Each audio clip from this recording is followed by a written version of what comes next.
Thank you all for being here today.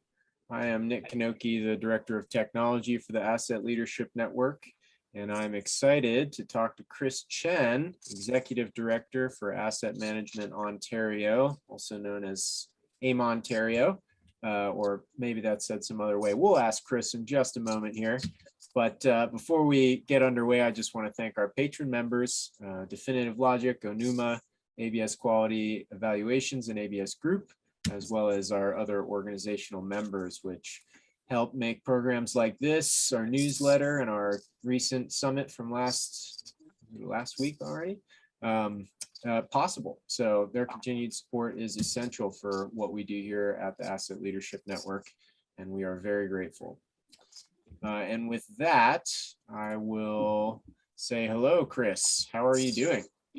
Hi, Nick. Doing well. Hi, Mike. Hello. Can you hear me? I can hear you. It's okay. So, Chris, thank you so much for joining us.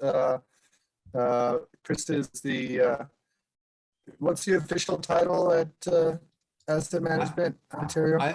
I'm the Executive Director for Asset Management Ontario, also known as AMONTario, and we're a nonprofit community of practice. And the mission of Asset Management Ontario is to strengthen asset management across Ontario's public sector.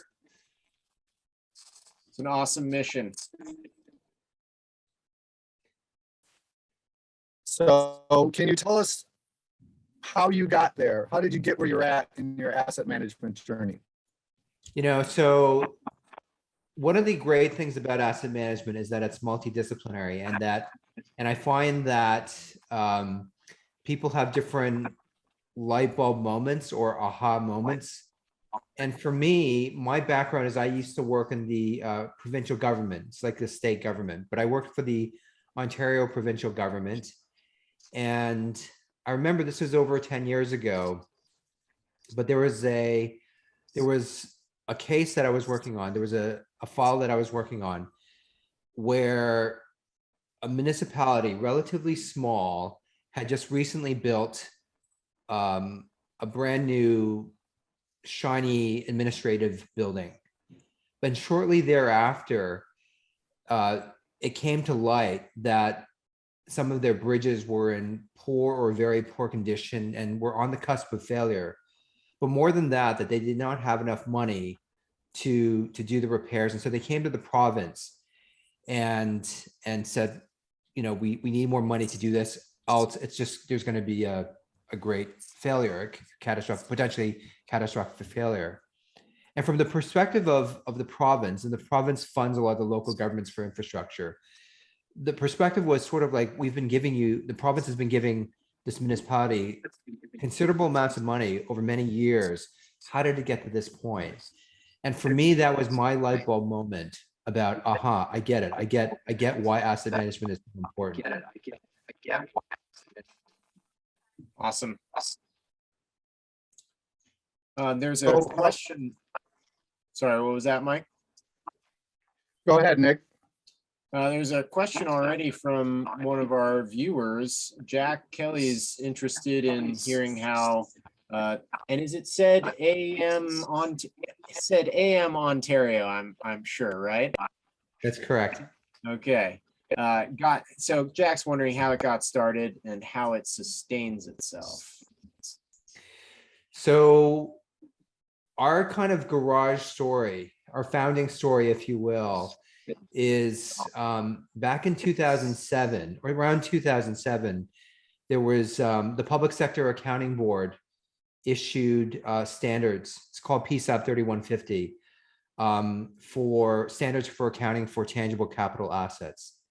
And at that time, that was actually something fairly new in the sense that municipalities and organizations like that had to sort of be able to have inventories of all of their tangible capital assets and so forth. And so what happened at the time is that there was a very informal group which there was an informal group of they weren't even called asset management practitioners. Actually, it was fairly multidisciplinary. There were finance people, public works people, engineers, planners, corporate service folks. They were mainly in the Greater Toronto area, and they came together. They were super passionate about this. They saw the opportunity. They said, how do we manage our infrastructure better, and not just to meet these new standards, these new accounting standards, but how do we use this as an opportunity to address things like the longer term risks that our organizations are facing, addressing issues of financial sustainability and so forth. And that sort of informal group was around for about 10 years. And as the province of Ontario began developing a regulation on municipal asset management, a lot of the members of this informal group, they call themselves Asset Management Ontario, were part of the technical advisory committee for developing that regulation. And so as a formal organization, it's only been incorporated since late 2017, which is actually when the regulation passed. And so that's kind of how we got started. It was basically sort of like people getting around the table, going from municipality to municipality, who's going to get the coffee and the pastries, and then literally sharing their experiences and learning from each other. It's probably the best way to learn. Oh, that's excellent. That's actually replicates what we've heard works for implementing asset management. So I've actually found some of the Asset Leadership Network programming, especially the way it engages more of the international audience. For example, the folks from Australia, I find that fascinating because they're more advanced than we are here in Canada as a sector. And so a lot of the things that they're talking about, I can see that we're moving towards, and a lot of the challenge that we have, they've spoken about. So that's where I find these kinds of forums really, really valuable. Well, just to diverge a little bit, you'll like that our recent relationship with the Government Finance Officers Association combines what Australia has done, what Canada is doing, to be able to accelerate what the U.S. is implementing at the local government level. And so that's just a new development this week. But let's go back to more about the regulations and what they are and what has proven to be effective. The regulation for Ontario didn't happen overnight. It's been something that, even though the regulation has been in place was passed, I think, in late December 2017, and came into effect in 2018. There was about a decade plus of lead up to that point. And so the province had tried different models. The basic problem that the province is trying to solve is, how do you demonstrate value for money? How do you demonstrate value for infrastructure investment? It's something that is universal, whether you're in the U.S., Australia, or any country. And so some of the things that the province tried were sort of more voluntary approaches. They tried issuing guidance, like best practice guidance, and then trying to encourage municipalities to adopt them. But Ontario, and I'm sure this is very similar for other states in the US and jurisdictions across other countries, is that has a very diverse mix of local governments. You have governments that are fairly small, with just several hundred people or under 1,000 people. And then you've got some of the largest metropolises in North America, let's say the city of Toronto, and everything in between. And so what the province was aiming to do, in addition to sort of achieving better value for money was trying to get everybody on the same page, so to speak, in terms of effective practice. So I think the initial driver was around financial sustainability, but I think that that's shifted over time. But what was the regulation that eventually was put in place? Did it say you have to have an asset management plan in order to get finance, or? So that's in a nutshell, yes. So the province passed a regulation, a municipal asset management planning regulation that is approached in stages. So the first stage is every municipality or local government has to have a strategic asset management policy. And that's to ensure that what you're doing in asset management is really interconnected with all of the other strategic priorities of a local government. And because municipalities or local governments offer a wide range of services, they've staged requirements around ensuing asset management plans. So their first requirement after a strategic asset management policy was around every local government has to develop an asset management plan. So it starts with core infrastructure, what they call core infrastructure, like bridges, roads, water, wastewater, major culverts, things like that. And then it moves to a couple of years later, your asset management plan has to include all of your service areas, parks and trails and facilities and so forth. And then these have to be updated every 5 years. But probably what's unique about the regulation is that it lays out that you have to have a full and complete inventory with replacement costs of all of your assets, that you have to specify your current levels of service, and you have to talk about your life cycle activities to manage a broad range of risks, and what the costs and financing what financing is needed to do that. So that in a nutshell, Okay. and it has to be renewed at least every 5 years.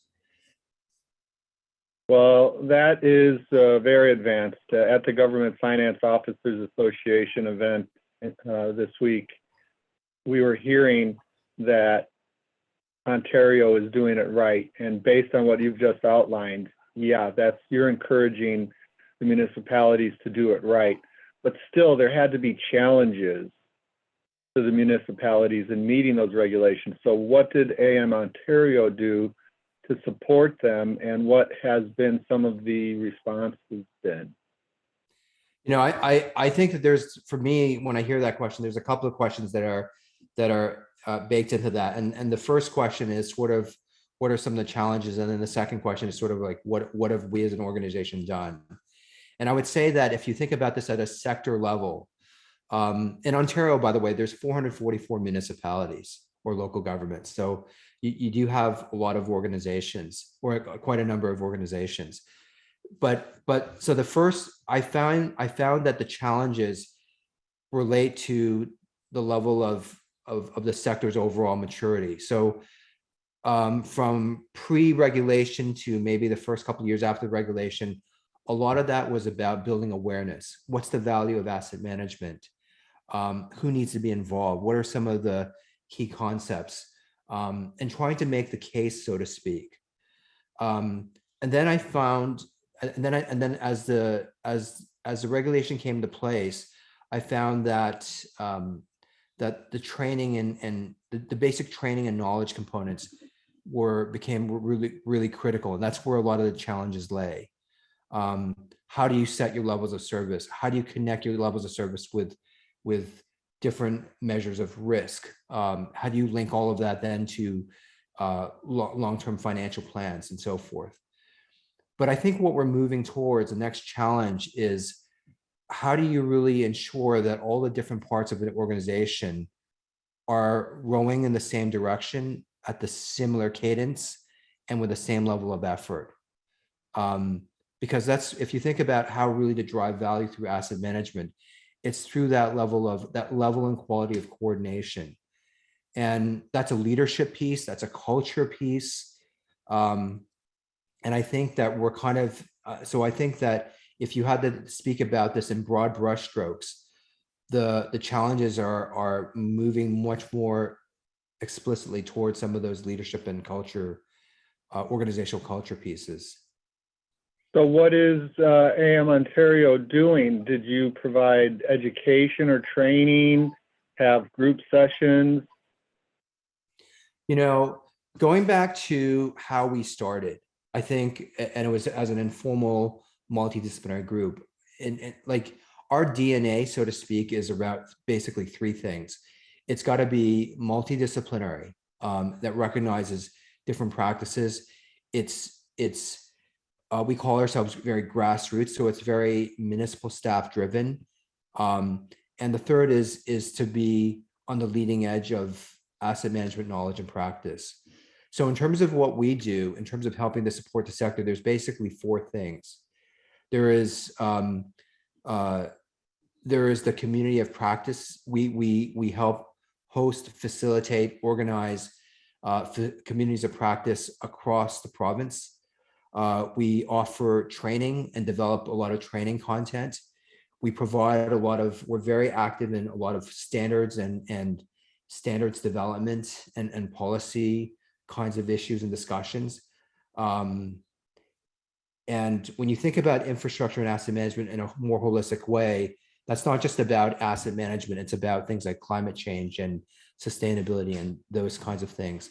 And the fourth thing that we do is we take very seriously our role in being at the leading edge of practice and trying to really identify the leading practices, whether it's in digital asset management or so forth, and then trying to then, or risk or what have you, and then bringing that back to a more local level.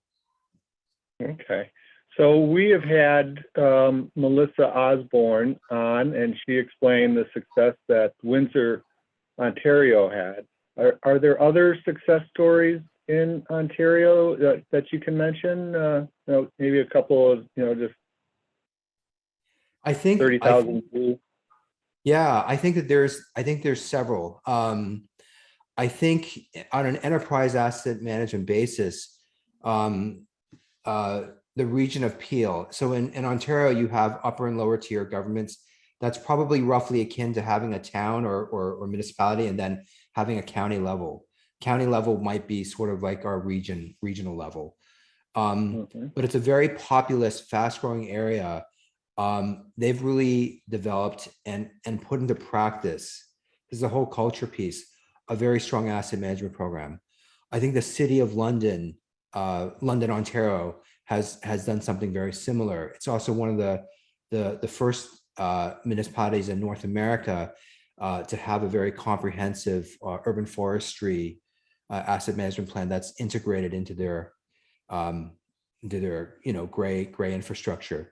The third example is it actually features somebody who was interviewed through ALN, and that's in addition to Melissa's work at when she was at Windsor, but is Darman Dahlia's work when he's at Halton Hills. And one of the things that they've done that's very creative is creative may not be the right word. It's very smart. They've taken a very smart, integrated approach in integrating an asset management approach into their ambitious climate change planning and ambitious climate change goals. So those are three examples. Yeah, Darman was explaining, his title has climate change in it. So, I mean, that's really seriously addressing that. So thanks for recognizing that Darman was a guest. We've got some comments and questions, and Nick says that the urban forestry asset management plan, that's awesome. And we're connecting with Canadians to talk about forest asset management and more of that. So we're looking to Canada on many levels. And Jack Kelly wonders if other provinces in Canada have something similar to AMONTario, or are you a leader in the country also? So there are other communities of practice all across other provinces, and I think a shout out here is worthwhile to the Federation of Canadian Municipalities, which has really helped to support, foster, and encourage that. The Federation of Canadian Municipalities is arm's length and from Infrastructure Canada, and does a lot of really excellent work. But we have counterparts in British Columbia, in Saskatchewan, in Atlantic Canada, and so forth. So there's something like us in every province and territory in Ontario. And they each have their own flavor and respond to local needs. Excellent. Different local needs. Yeah, so much to learn from Canada, and we're doing that. We'd love to have an event that combines what you're doing at AMONTario with what the Michigan Infrastructure Council is doing sometime in the future. But let's not get into that now. Let's keep on going with things like, so you're overseeing so much. Are you seeing any trends in municipal asset management or asset management in general, and asset leadership specifically? You know, over the past 10 years and looking into the future, and I'll speak personally, for me, when I got into asset management, it was primarily driven by the long-term financial sustainability imperative. And I think that over the past several years, the whole issue of climate change has become front and center. And I think that what's really promising and unique about asset management is that asset management offers a framework, offers an approach that's very effective for complex organizations to address climate change challenges. But what I find also that is happening, and this is kind of looking into the future, so you've got the whole financial sustainability piece, you've got the climate change piece as a major leadership trend. I think a third one is when you're kind of looking at financial sustainability, climate change, I think what that's also moving towards is a more holistic view of infrastructure in terms of its role in strengthening and building community resilience. So when you're starting to look at community resilience, you're starting to look at, for example, large cities like the city of Toronto trying to link their asset management with an anti-poverty strategy. You're looking at equity issues. You're looking at who are the most vulnerable people if there's a flood, and how to address different layers of issues. And it's a far richer discussion around what infrastructure services are supposed to be doing and supposed to be offering than when I first entered the field over 10 years ago. That's a significant change. And then among your municipalities, do you see, one of the things I heard was municipalities in similar areas were working together, and that AMONTario started the discussion, and that they've taken it on their own to team up and do things together in order to save resources and be more impactful. If you think about how a sector develops under two just general models, one could just be sort of a regulatory or legislative model where it's basically thou shalt. As an organization, you have to do X, A, B, and C. The real power of systems level change is when organizations themselves recognize the value of what it is that they're doing, and for example, around asset management, and start sharing practices, and start comparing and start figuring out how to, because everyone's circumstance is similar and different at the same time.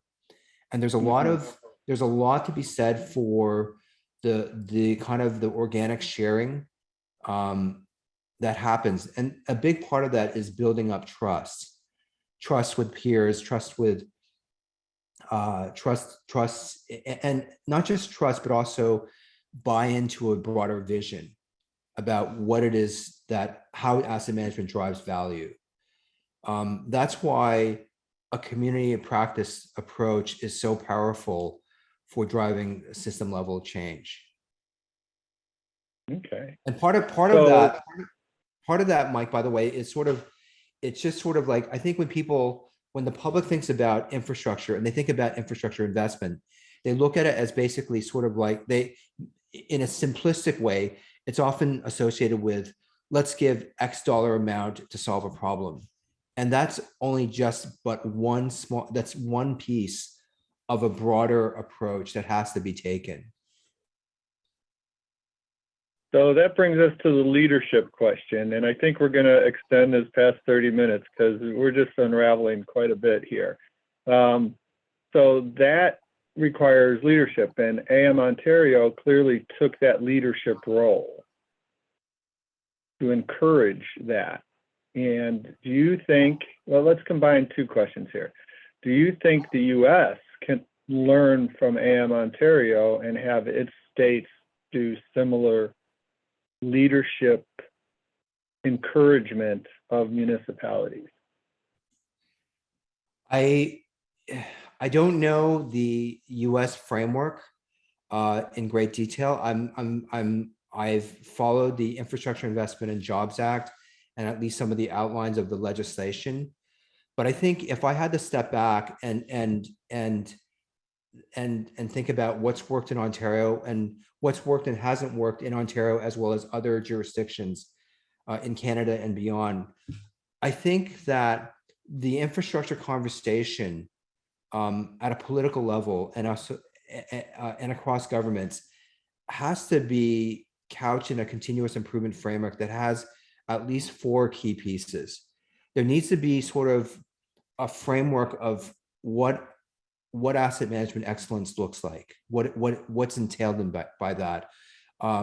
Whether you have a regulation or not, there needs to be sort of some guidance about what's really good asset management, what's the value that it drives. So that's the first part. The second is what's the capacity building part? What are the competencies that different types of people need? And so that's where the whole training and capacity building has to be linked with the outcomes and the competencies, that the outcomes and competencies. And then the third piece is the funding. And the funding, cannot just be just for the hard infrastructure. It can't just be for a road or for a new wastewater system.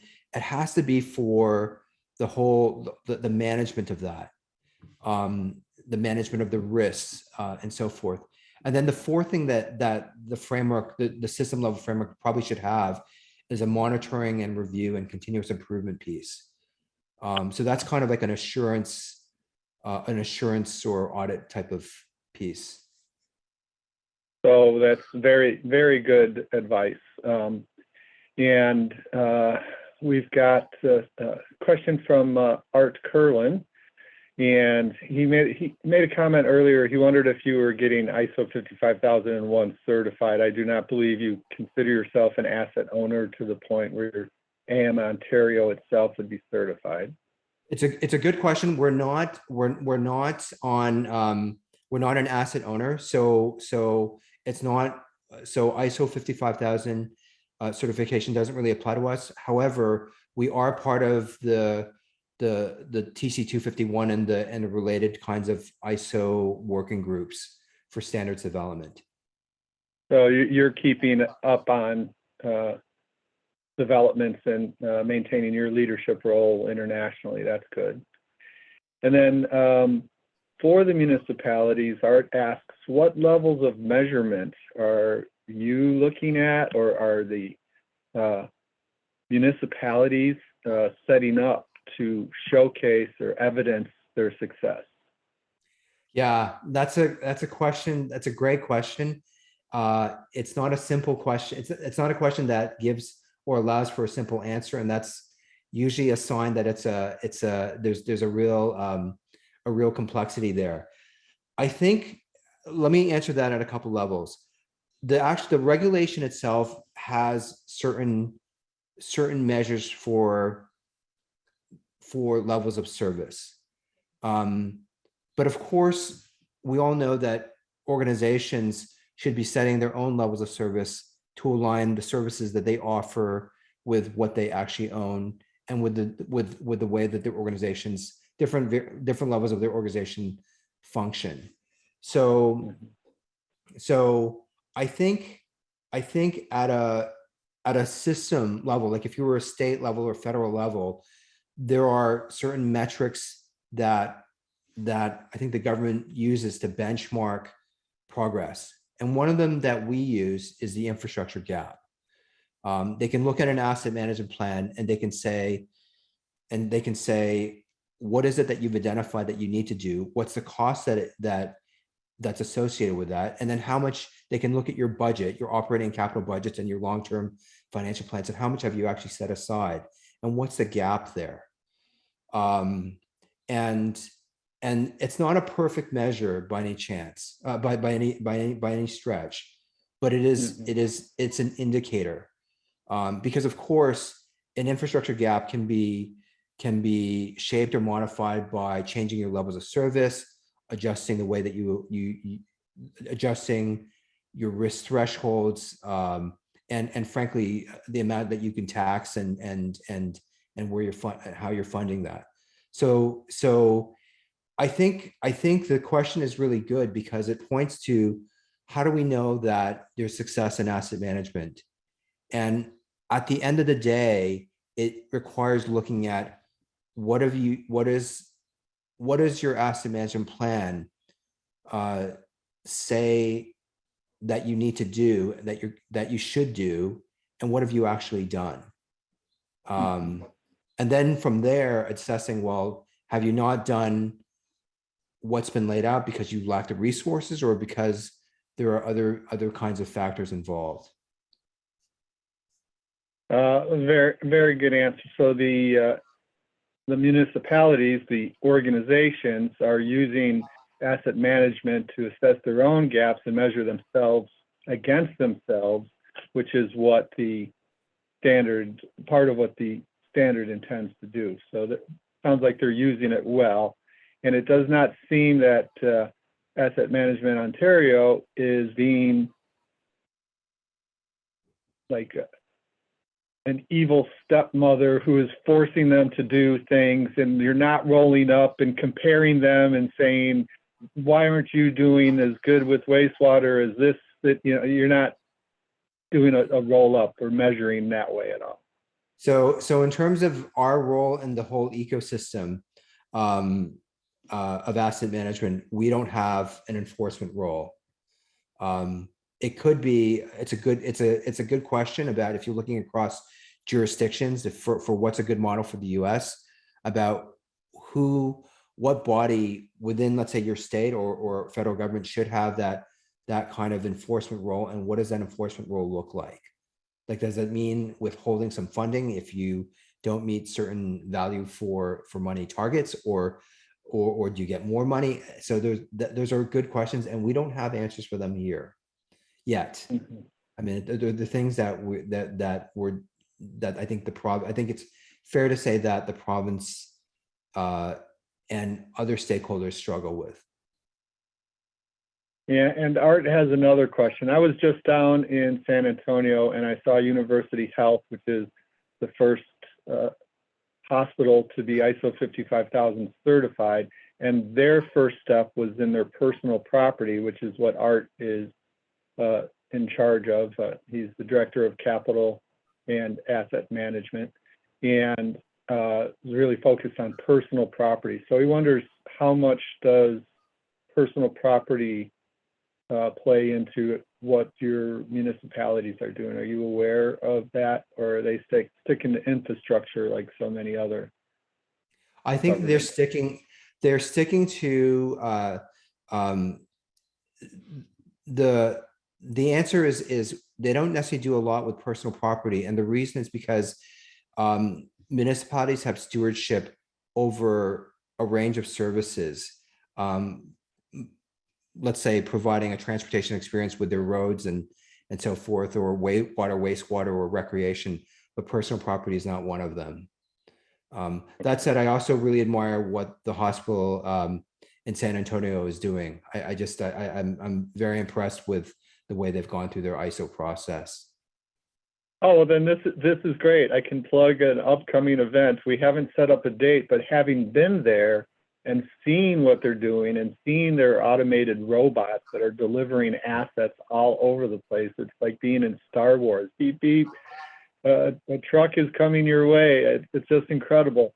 And they're in the center of a healthcare complex that has 6 other major healthcare operations. So we've got to figure out a way to have a live in-person event for healthcare down there in San Antonio.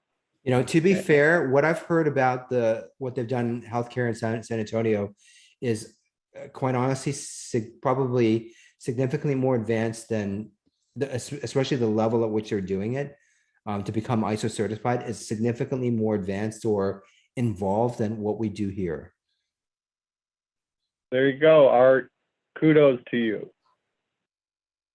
So, all right. Well, I'm also going to talk about a future program that we would love to have with you, with AMONTario and Michigan Infrastructure Council presenting at a place in Detroit or Windsor somewhere. I think it's great that 2 of the most advanced provinces and states in North America are bordering each other, and we've got to take advantage of that and have some kind of program, just not in January or February. Okay, that's probably a good idea. It's and you know, I really appreciate Asset Leadership Network's leadership in this whole area in terms of bringing together different jurisdictions, bringing in voices from on various topics and perspectives from different countries, Canada, Australia, and so forth. I've really learned a lot from that. Well, thank you for that. Thank you for your time, and it means a lot to us that you like what we're doing. So thank you for that. Yeah, I really do, and I look forward to further opportunities of working together.